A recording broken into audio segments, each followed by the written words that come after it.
morning, respected teachers and my dear friends. Today I am going to tell a thought for a day. Today's thought is 5 things you can't recover in life. 1. A stone after it is thrown. 2. A word after it's said. 3. An occasion after it's missed. 4. Time after it's gone. 5. Trust after it's lost.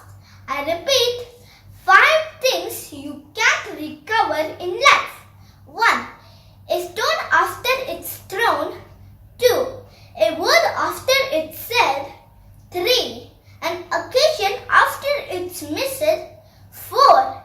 Time after it's gone. 5. Trust after it's lost. It means this quote tells us about 5 things. We should consider these points while making our moves in life, so we should not regret later. This is today's thought. Thank you. Thank you for watching this video. If you like this video, please give it a like, and for